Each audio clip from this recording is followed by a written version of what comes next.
Hello, ladies and gentlemen. We're having a wonderful day. Let's see. So, we have some great and interesting news for the young ladies today, or just ladies in general, because, it's pretty much everybody for this point.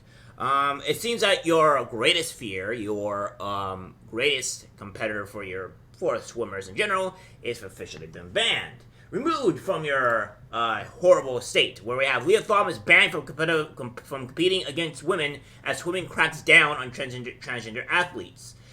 As we all say, ladies and gentlemen, we are in the force of pushing back. We're seeing detransitioners come out in waves. We're seeing the transformation documentary coming out. It is a great recourse, a great happening in this society to where this is going on being a good thing, where you guys are actually finding some type of pushback. The pushback's been happening since the beginning of the year, honestly, and it's just been an all-around positive. We have British sports governing bodies are under mounting pressure to reform their policies after World Swimming banned transgender athletes who reach male puberty from elite women's sports. And a seismic move for Olympic sport, which will mean that American swimmer Lia Thomas can no longer compete in elite races. Swimming's rule makers announced that transgender women must now establish they have not experienced any part of male puberty.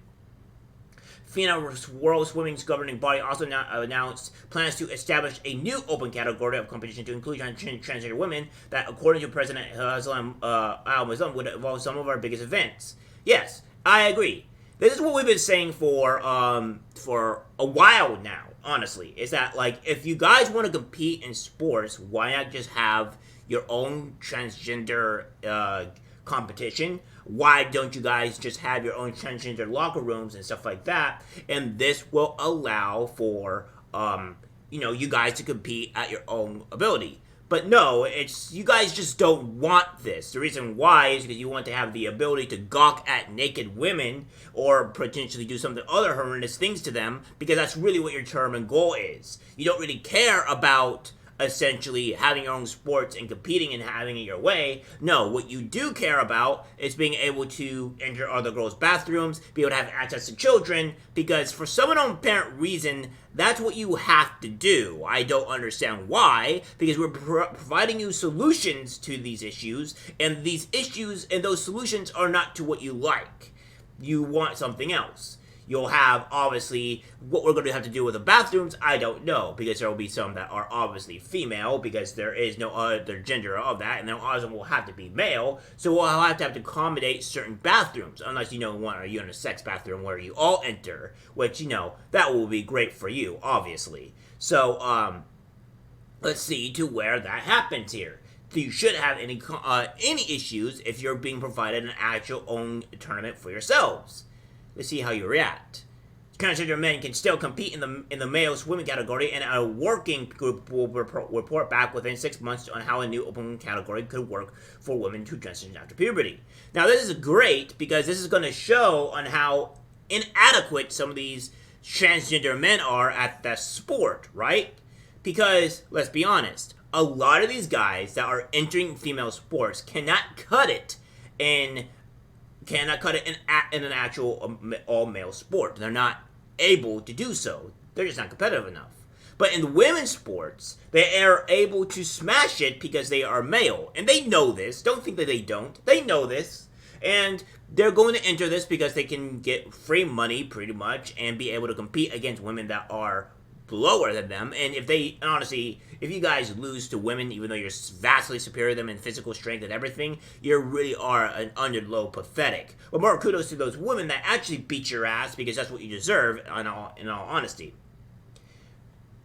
British Cycling has suspended its domestic transgender inclusion policy pending a new review, and British swimming must now decide whether to follow the rules that FINA has outlined for international competition.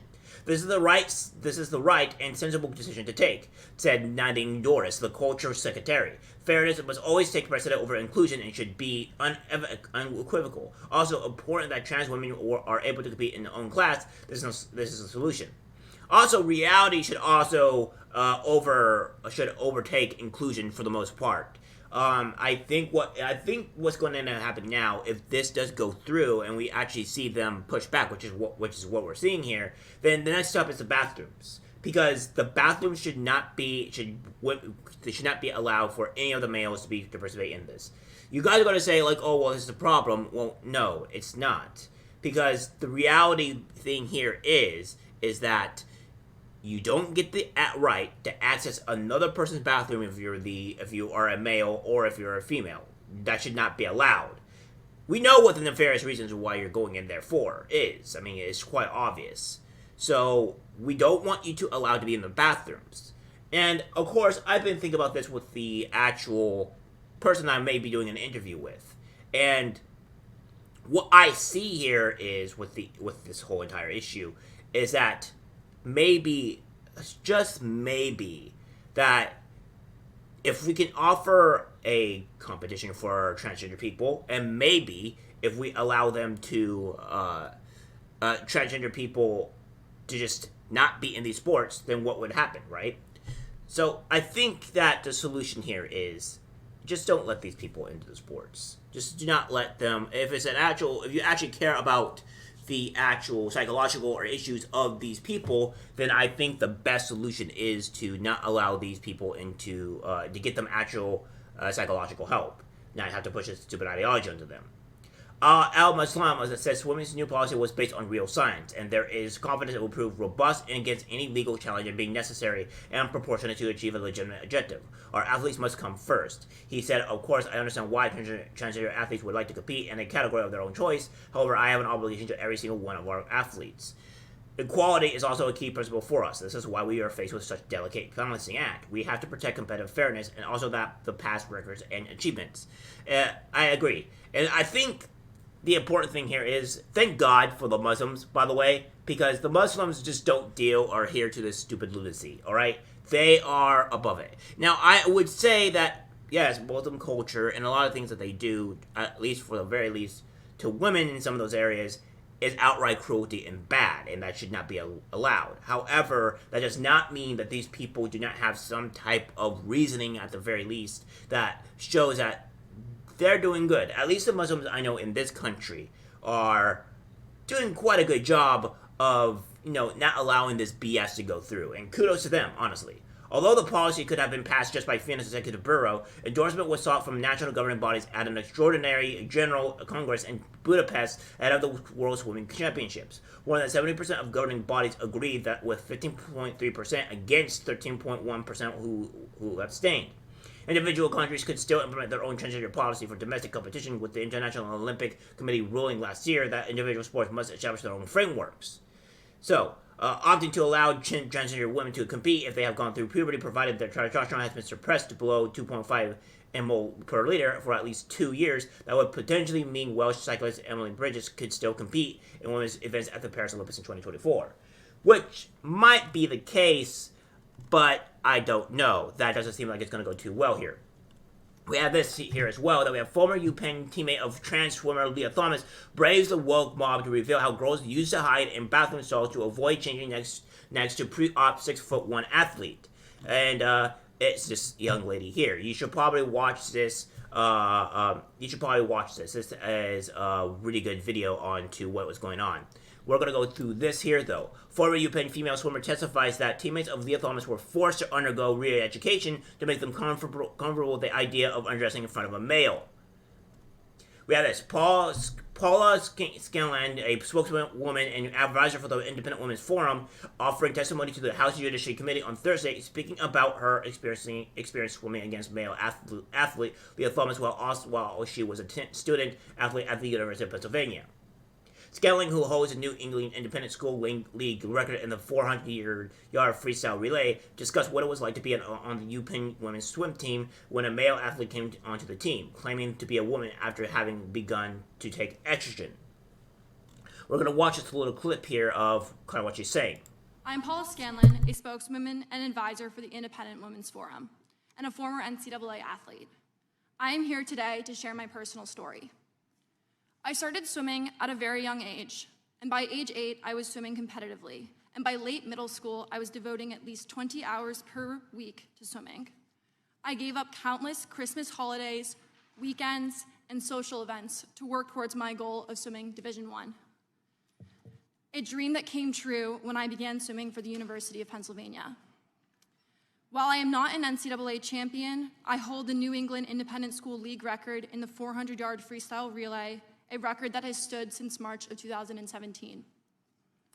In September of 2021, Lia Thomas began participating as a member of the Penn women's team. Lia, formerly Will, had personal best times in every freestyle event that were faster than the women's world records. Once the season began, Thomas was leading the country in multiple events, while only placing in the top 500 in those events on the men's team. Thomas later became an NCAA champion in the 500-yard freestyle, the first NCAA champion in our women's team history program. While many of you already know this, what you do not know is the experiences of the women on the University of Pennsylvania swim team. My teammates and I were forced to undress in the presence of Lia, a 6'4" tall biological male, fully intact with male genitalia, 18 times per week. Some girls opted to change in bathroom stalls, and others used the family bathroom to avoid this.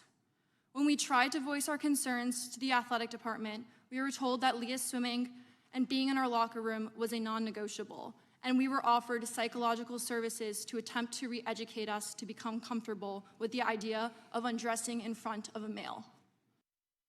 This is the reality that you guys need to start understanding here, and I think a lot of you do, but let me reprogram it for you for the far left that likes to allow this. You think that women agree with this, and they definitely are that do, but here's the thing. Most women that are competing or going in with trans athletes, they're being blackmailed or forced to say things that they don't want to say, because if they don't, their entire career is removed. Now please, tell me, transgender people, the great far left, tell me unto why, if you are forcing people to apply to what you want them to think, want them to do. You are forcing people to do things that they don't want to do. And you are trying to say, oh, it's for the transgender people, we're trying to make everybody look suspicious to us. No, this is not how this works. By forcing people, you are making others hate you, by the way. You're trying to force acceptance. And this forceful acceptance is not good. It's a huge hole. When you have to force people to accept you, when you have to force people to do things that you want them to do, it does not make good cause on your Twitter. It does not on yourselves. It doesn't make good cause on anything. Your thing should be rational. Your thing should be perfect. It should not have to be forceful at any point. You should try to debate people on your realities and what you should and what should be right. But no, you're forcing people. And that's not okay. And that is what women have to go through. But you're blackmailing them to force them to comply. So if you have to use force, like a dictator, like a communist government, you are the evil people here, not us. Alright guys, that's it for the video. Like, subscribe, share. As always, take care.